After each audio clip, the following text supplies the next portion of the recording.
Okay. 2 minutes. We're going to finish up early today, hopefully by 5, or maybe a little sooner. In the seminar, we're now pay yourself employees and directors first, but the vast majority of you aren't as concerned with this now as the other things that we've talked about and some of the stuff we're going to talk about in the conclusion. The person that is the most concerned about that left Thursday night, and that's Robert, the Bavarian Bob, because he's already accumulated quite a bit of net worth and equity in his transaction, and he's only pulled out maybe 15 or 20% of it.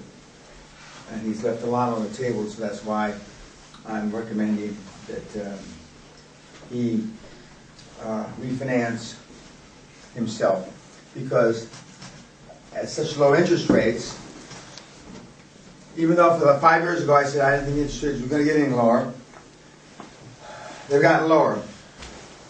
And the good news is they've gotten lower.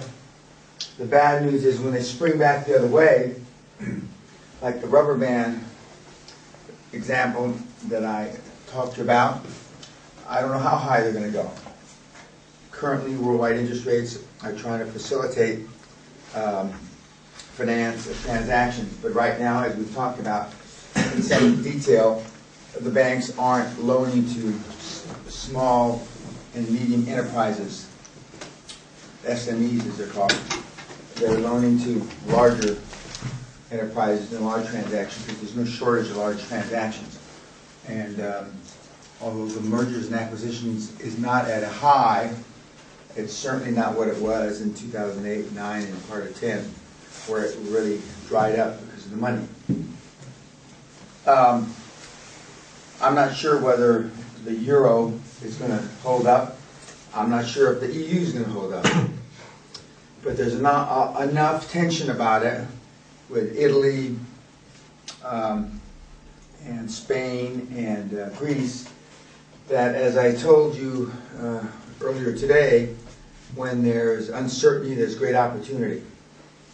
So there's certainly a great opportunity. Now, I'm not suggesting you go to Italy, Spain, or Greece to buy up assets.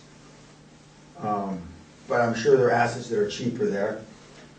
If the euro collapses or one of these countries collapse, then you'll be able to buy up assets, for pennies on the dollars.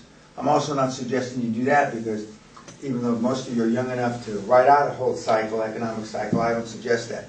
You can spend your time better places than fighting for survival in the beginning, fighting finance and fighting for survival, speaking a foreign language, etc., and then making a fortune in Greece, Italy, or Spain. So you don't have to go there. For the people that are in Europe, Central Europe, the Romanians, the Austrians, and Britain and U.S., there's plenty of opportunity.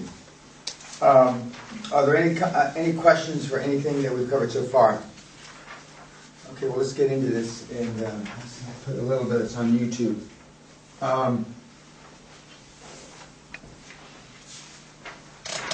All we discussed for all these hours, these 57 plus hours that we've talked, not including the private time, for at least an hour each of you, some of you more, doesn't mean a goddamn thing if you don't get the money out.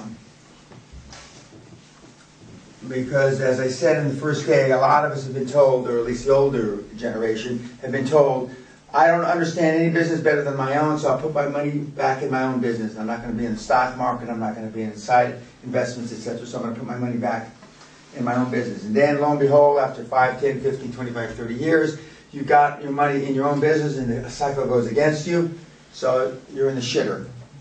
As I've said, for those of you that are 40, and there's not too many people in 40 in the room, there's only 3 of us that are 40 in the room. If you're in an upcycle, sell. because it's a lot easier to build another business up and then try to get out of a second business or third business than to work in the same business 25, 30, 35 years and then sell. Because what did I say?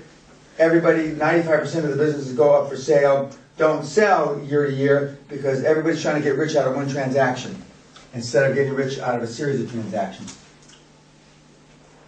Again, that's why you need to take cash out. And you need to cash out not just for yourself, but for your employees and your directors. Good times or bad times, a recession or a boom, always remember to pay cash out even if it's tight.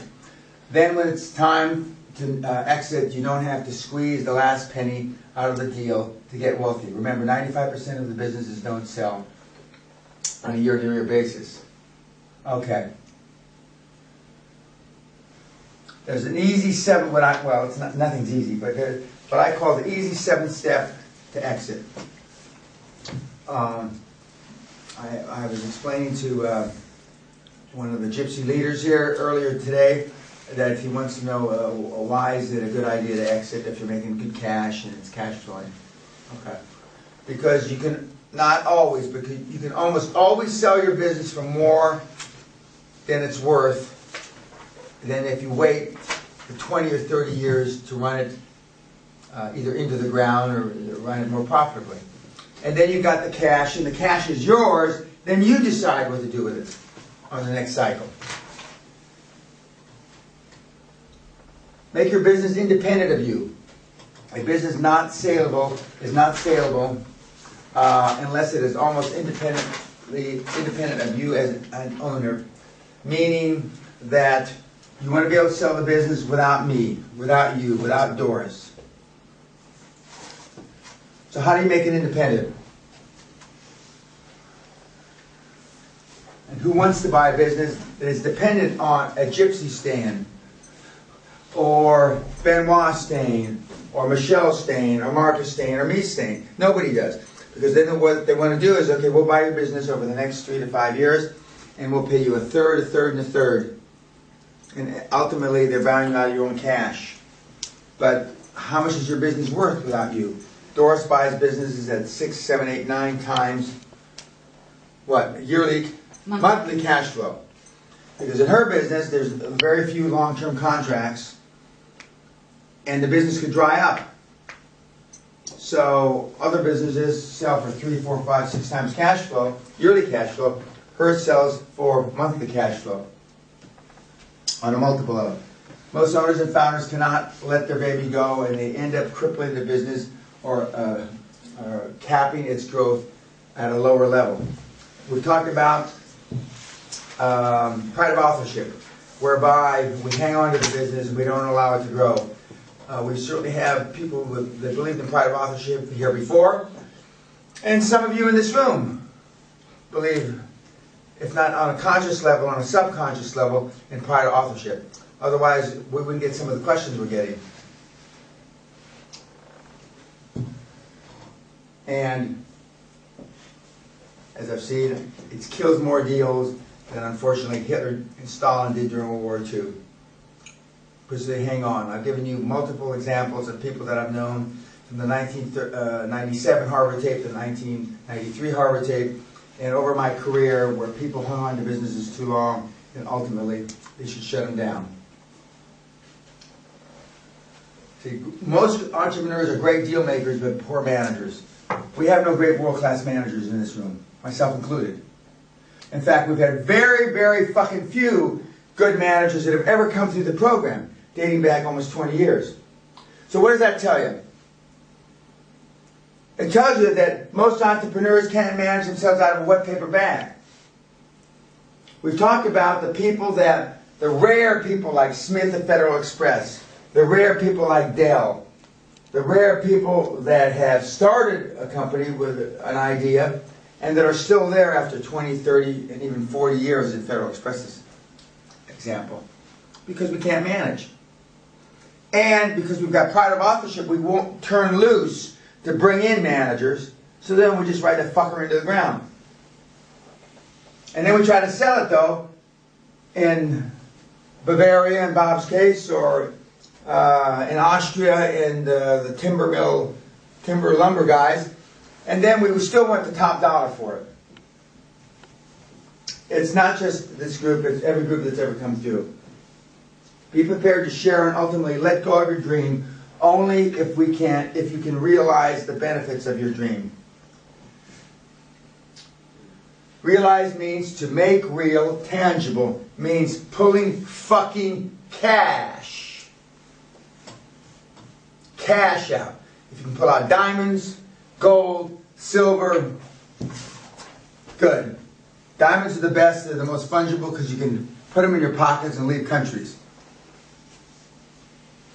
But unless you make it real, it's not worth anything, or worth much less.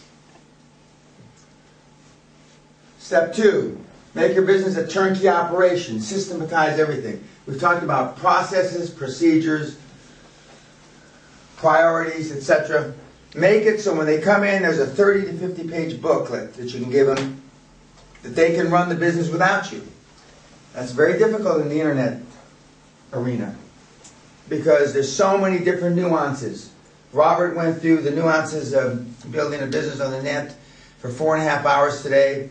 A lot of the guys that are on the net knew a lot of what he said. Some of the stuff he uses different tools than you use, but there was some additional information. But what if you had to give that book, those 300 slides, 300 plus slides, to somebody and to try to sell them the business? What are you crap? What the fuck? It's not possible. Unless it was another net guy. And then another net guy is more likely to just replicate it and steal it. Why buy it when I can replicate it and or steal it?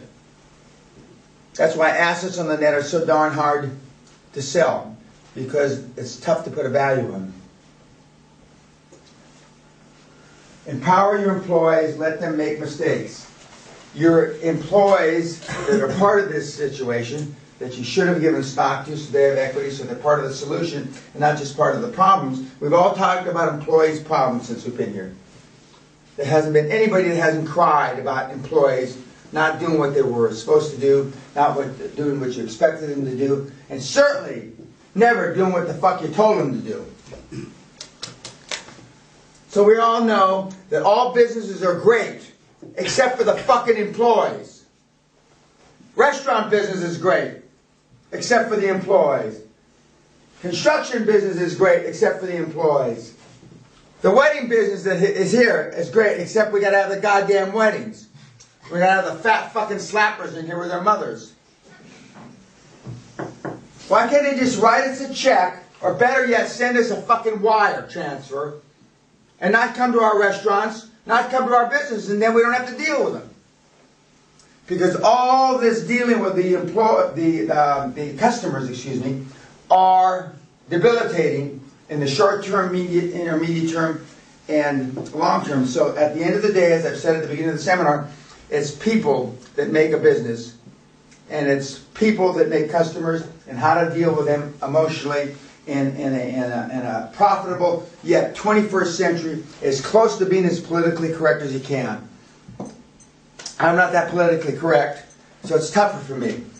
I'm 67 years old, and I'm not going to learn too many new tricks. But even an old dog can learn new tricks. I don't mean this in a bad way, but we got an old dog here who's turning a new trick or two, and she's been at it a long, long time.